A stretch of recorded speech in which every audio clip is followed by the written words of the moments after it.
Assalamualaikum warahmatullahi wabarakatuh. Jumpa lagi dengan saya, Aulia Maria Ulfa, Prodi S1 Akuntansi dari Universitas Pertiwi Karawang. Baik teman-teman, sebelum saya lanjut ke topik pembahasan yang akan saya sampaikan dalam channel YouTube saya ini, izinkan saya mengucapkan banyak terima kasih kepada Bapak Abdillah SEMM selaku dosen pengampu mata kuliah analisa laporan keuangan di semester 6 ini. Baik teman-teman, sedikit saya akan memaparkan analisa aktivitas bisnis. Apa sih analisa aktivitas bisnis itu? Sebelumnya saya akan membacakan definisi analisa aktivitas bisnis. Topik pembahasan yang akan saya sampaikan di tema analisa aktivitas bisnis ini meliputi 7 topik pembahasan. Yang pertama ada definisi analisa aktivitas bisnis itu sendiri. Yang kedua ada jenis-jenis analisa aktivitas bisnis. Yang ketiga tahapan-tahapan analisa aktivitas bisnis. Yang keempat manfaat dan langkah-langkah analisa aktivitas bisnis. Yang kelima aspek yang dianalisis dalam aktivitas bisnis. Yang keenam ini ada contoh proses bisnis di berbagai industri. Yang ketujuh ini ada studi kasus analisa aktivitas bisnis itu sendiri. Oke teman-teman semua, sebelum saya masuk ke topik pembahasan yang pertama, saya akan memaparkan kerangka pembahasan terlebih dahulu. Di sini ada gambar kegiatan analisis bisnis perusahaan yang terdiri menjadi 5 bagian. Yang pertama ada hubungan antar aktivitas bisnis perusahaan. Yang kedua ada hubungan aktivitas bisnis dengan laporan keuangan perusahaan. Ketiga ada analisis aktivitas pendanaan perusahaan. Yang keempat ada analisis aktivitas investasi perusahaan. Dan kelima ada analisis aktivitas operasi perusahaan. Selain analisis bisnis perusahaan ini terdapat ada 3 gambar ya. Yang pertama ini gambar ke-1 ada hubungan antar aktivitas bisnis perusahaan berdasarkan sudut pandang perencanaan. Bagiannya sendiri meliputi aktivitas pendanaan, lalu kemudian ke aktivitas operasi. Yang ketiga ada aktivitas investasi, kembali lagi ke aktivitas pendanaan. Gambar kedua ada hubungan antar aktivitas bisnis perusahaan berdasarkan sudut pandang implementasi. Bagiannya ini meliputi aktivitas operasi, kemudian ke aktivitas pendanaan, lalu ke aktivitas investasi, kembali lagi ke aktivitas operasi. Gambar ketiga ada hubungan antara keputusan investasi, keputusan pendanaan, dan keputusan operasi perusahaan.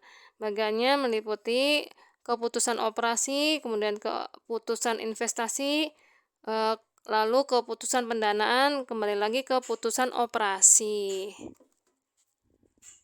Keputusan bisnis ini merupakan suatu tindakan yang diambil oleh manajemen sebagai bentuk implementasi dari rencana yang telah dibuat. Jadi keputusan bisnis yang diambil oleh manajemen diharapkan merupakan keputusan terbaik bagi perusahaan sehingga dapat menciptakan nilai atau value bagi perusahaan. Jadi proses menciptakan nilai dalam suatu perusahaan menurut Halford tahun 2000 ditunjukkan pada gambar 4.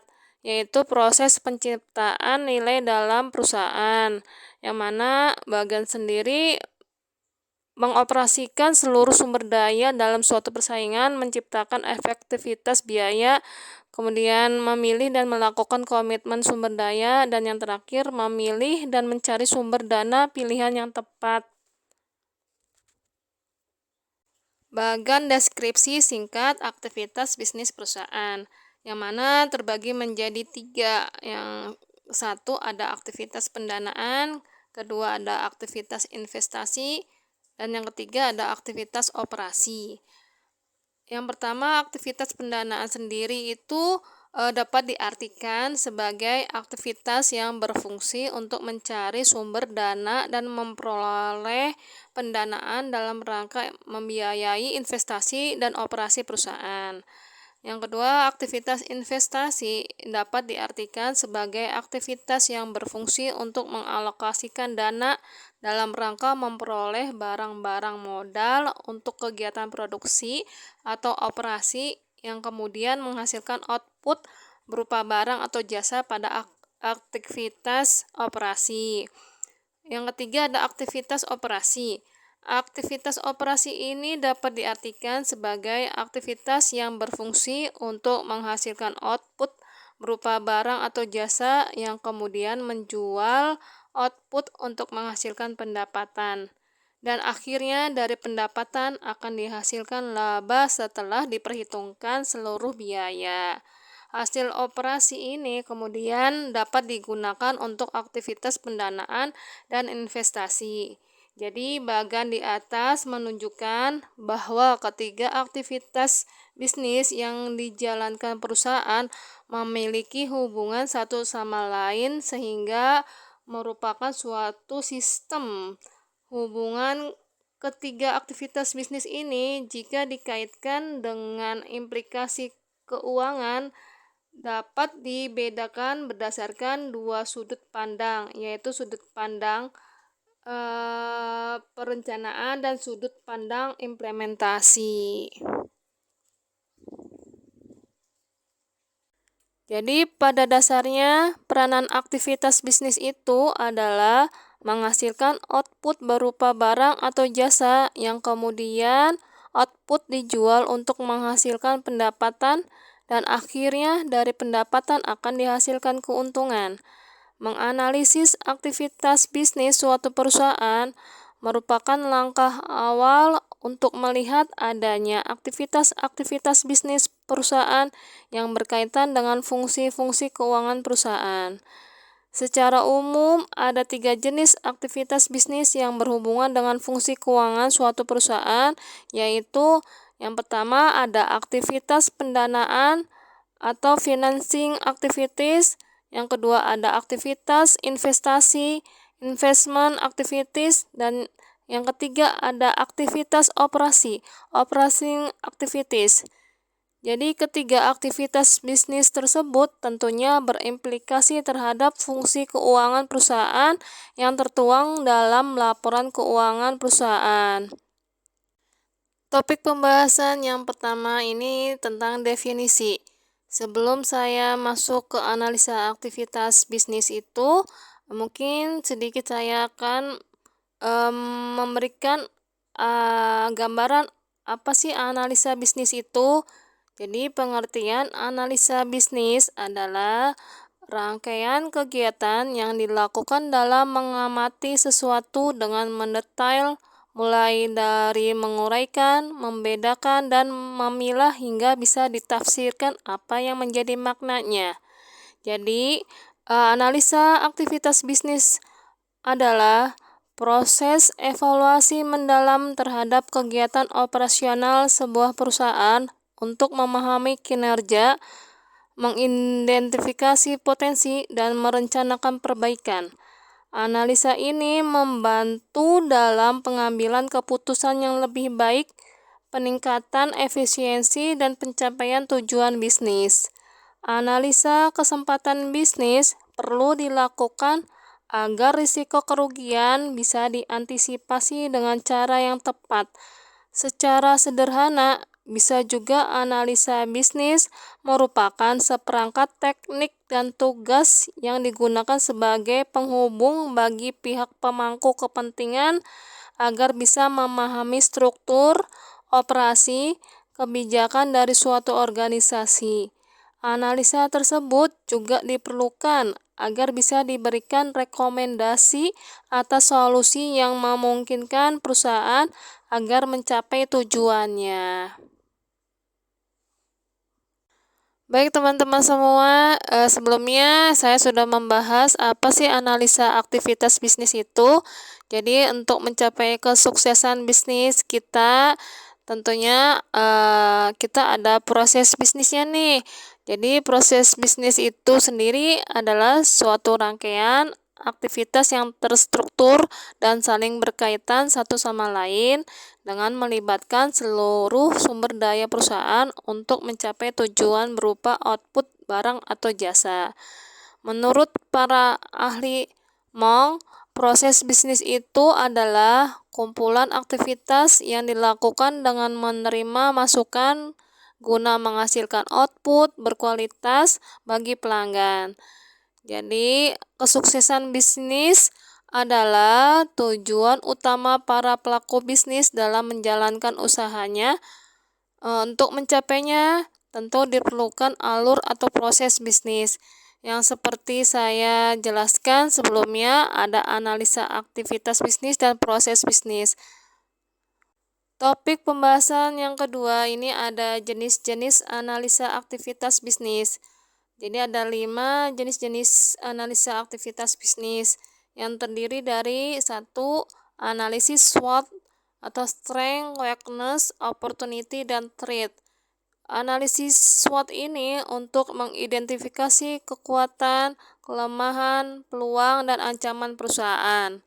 Analisis yang kedua ada analisis PESLI atau political, economic, sosial, teknologikal, legal, dan environmental.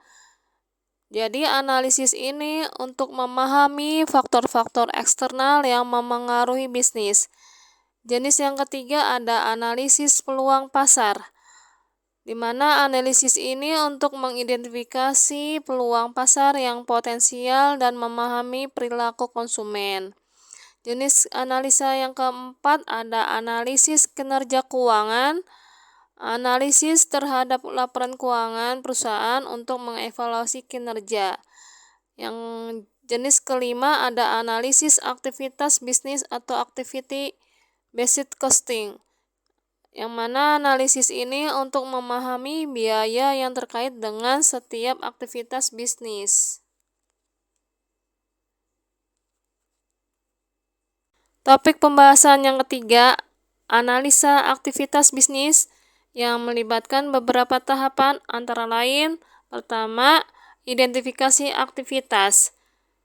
Jadi ini untuk menentukan aktivitas kunci yang dilakukan perusahaan mulai dari proses produksi, pemasaran hingga pelayanan pelanggan.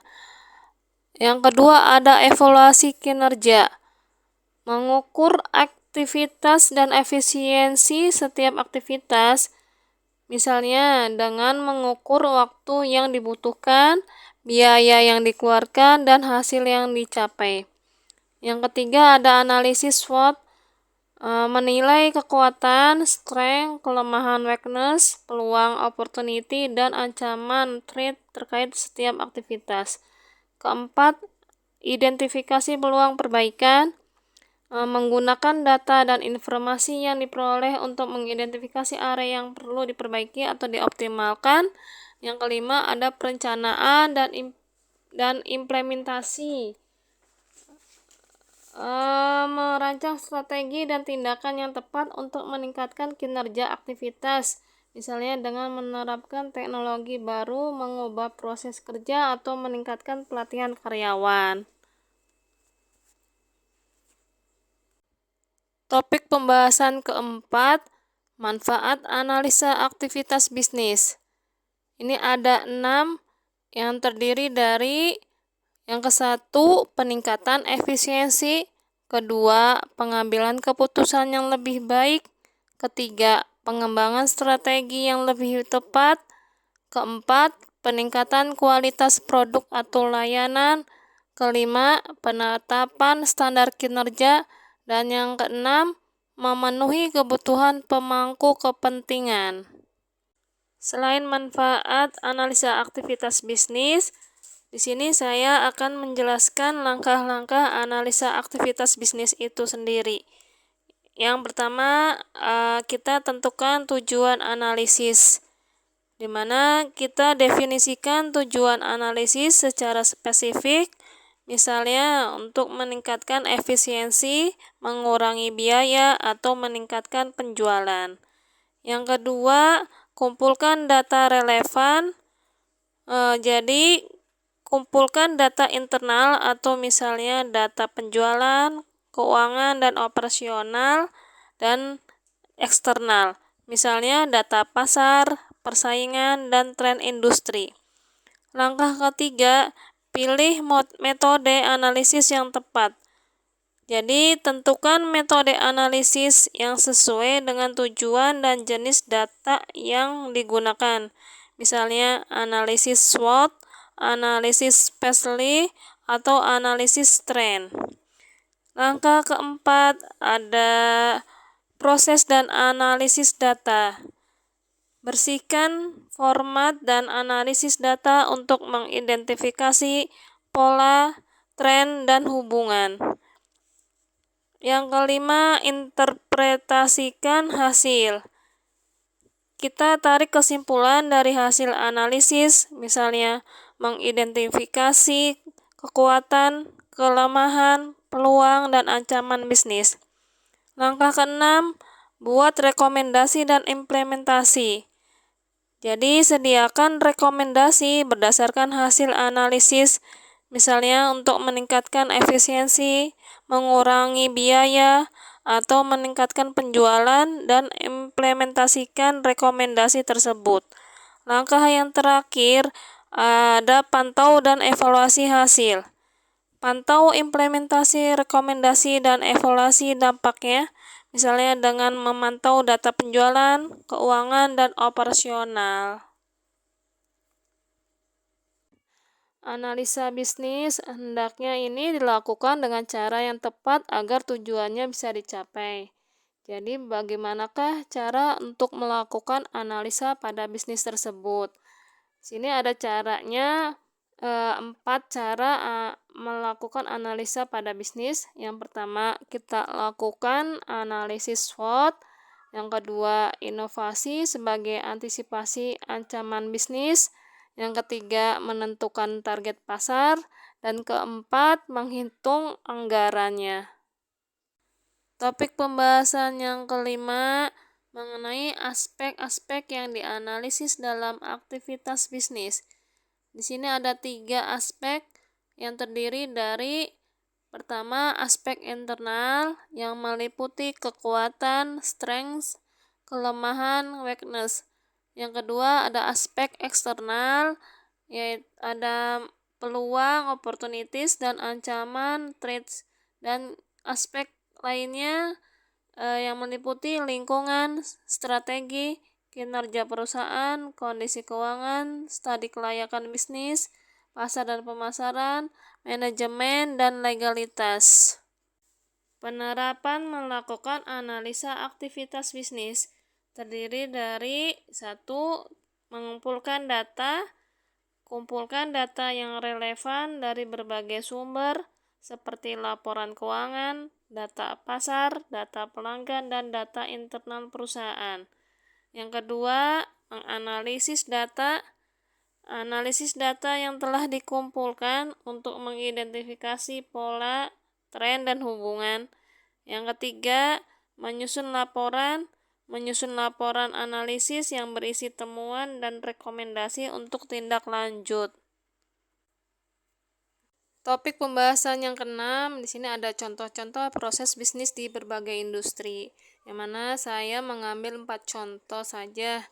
Yang satu ada contoh proses bisnis di industri pendidikan, kedua ada contoh proses bisnis di industri logistik, yang ketiga ada contoh proses bisnis di industri retail, yang keempat ada contoh proses bisnis di industri manufaktur.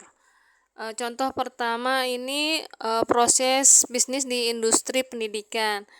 Saya mengambil contoh proses bisnis di perguruan tinggi. Mungkin bisa dilihat gambar contoh proses bisnis di industri pendidikan, yang mana gambar di atas merupakan contoh proses bisnis pada industri pendidikan yang merupakan aktivitas meliputi ada proses manajemen, proses operasional, proses pendukung. Apa sih proses manajemen? Proses manajemen yakni proses yang mengendalikan operasional dari sebuah sistem seperti layanan akademik, layanan kemahasiswaan, layanan, dan teknologi informasi. Proses operasional yaitu proses yang meliputi partnership dan marketing, penerimaan mahasiswa baru, program degree dan non-degree, dan research development. Jadi yang ketiga, proses pendukung ini yang mendukung proses inti seperti layanan, sarana dan prasarana, layanan kepegawaian, dan layanan keuangan. Contoh proses bisnis industri yang kedua ini di logistik. Di sini ada gambar contoh proses bisnis di ekspedisi. Selain proses bisnis di industri akademik, ada pula contoh proses bisnis di industri logistik seperti yang ada pada gambar di atas. Aktivitas pertama adalah karyawan menerima permintaan pengiriman dari konsumen, akan memasukkan data paket seperti alamat tujuan dan isi paket yang akan dikirimkan. Aktivitas selanjutnya, karyawan akan memberikan total biaya pengiriman kepada konsumen. Proses pengiriman yang dilakukan oleh kurir hingga evaluasi berkala dari seorang manajer atau supervisi di setiap kota perwakilan ekspedisi. Contoh ketiga, ada proses bisnis di industri retail. Di sini ada bagan proses bisnis warung sembako ya.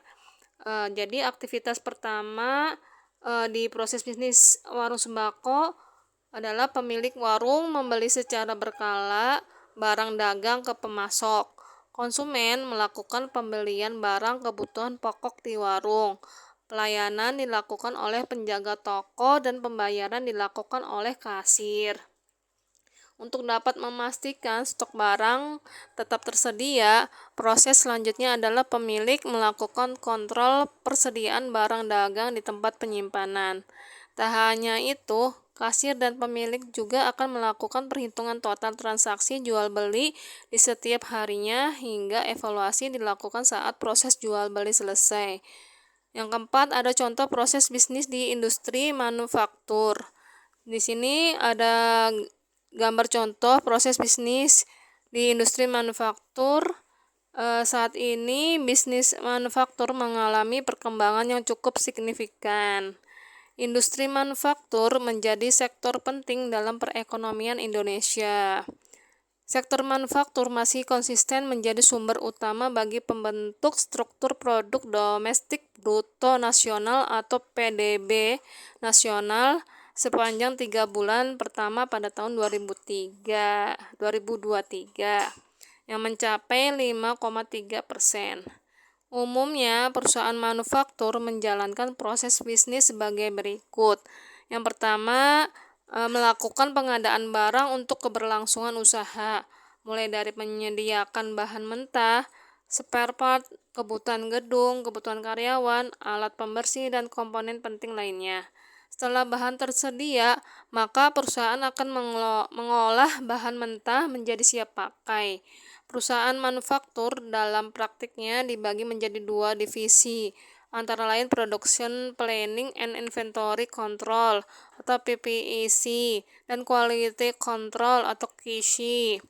Jika sudah selesai, maka produk siap untuk dipasarkan dengan memberikan berbagai promosi menarik kepada para distributor, supplier, dan sebagainya. Hal ini bertujuan agar penjualan bisa berjalan dengan baik dan keuntungan yang diperoleh bisa lebih optimal. Topik pembahasan yang ketujuh ada studi kasus. Sebelum kita ke contoh studi kasusnya, saya akan menjelaskan dan memaparkan apa studi kasus analisa aktivitas bisnis. Jadi, studi kasus analisa aktivitas bisnis adalah proses penyelidikan mendalam tentang situasi atau masalah bisnis nyata untuk memahami akar permasalahan, mengidentifikasi faktor-faktor yang memengaruhi, dan mengevaluasi berbagai solusi potensial.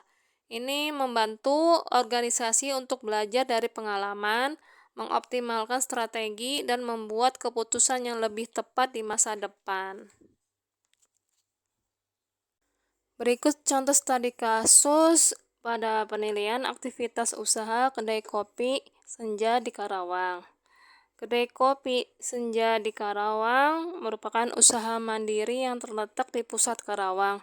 Tempat ini dikenal karena suasananya yang santai, kualitas kopi yang sangat baik, dan pilihan makanan ringan yang tersedia.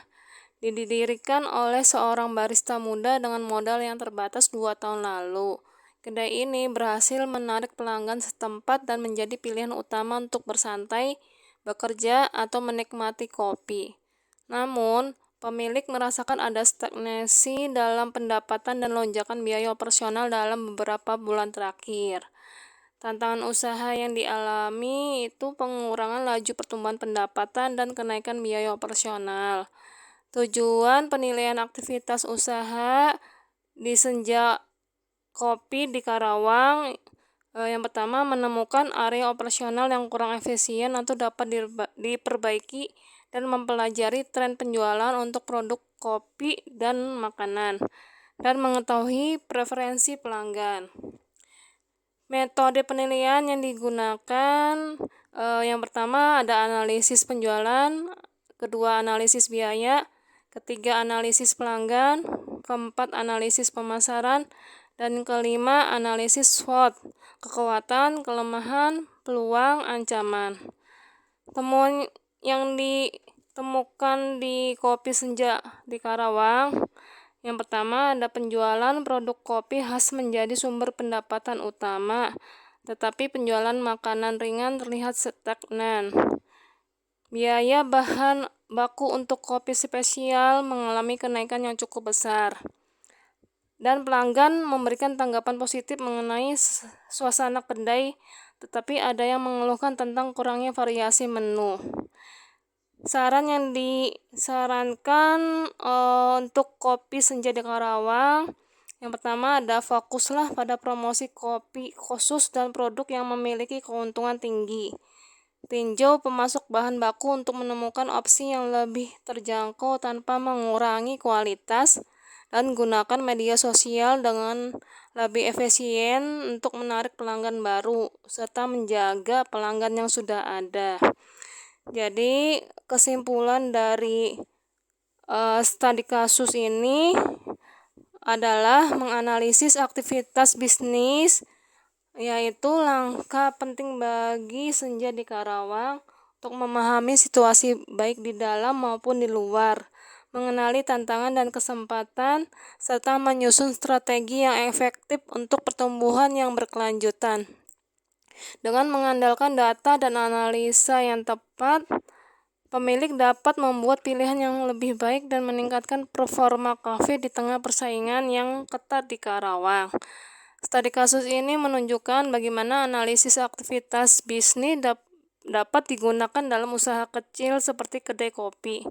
Penerapan analisis yang lebih detail dan pengumpulan data yang lebih lengkap akan memberikan wawasan yang lebih mendalam dan rekomendasi yang lebih fokus.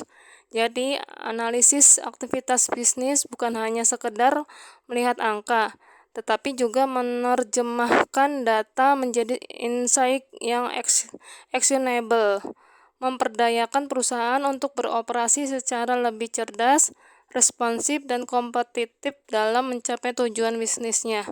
Proses ini bersifat dinamis dan memerlukan evaluasi berkala agar tetap relevan dengan perubahan kondisi internal dan eksternal perusahaan.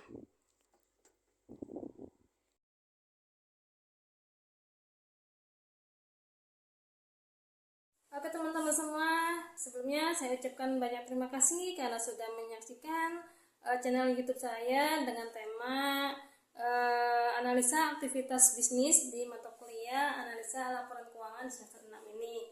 Tentunya saya manusia biasa, banyak kekurangan dan kehilafan dalam menyampaikan dan memaparkan presentasi saya ini. Saya mohon maaf yang sebesar-besarnya kepada teman-teman semua dan yang menyaksikan channel YouTube saya ini.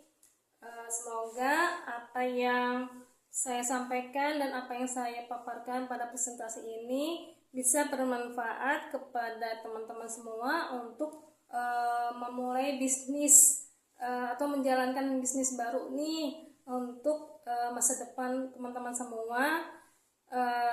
Dan dan bisa menghasilkan keuntungan yang besar dan bermanfaat juga untuk diri sendiri, keluarga, dan orang-orang terkasih. Mohon maaf banyak kekurangan dan kesalahan. Saya minta maaf yang sebesar-besarnya dan saya akhiri. Wassalamualaikum warahmatullahi wabarakatuh.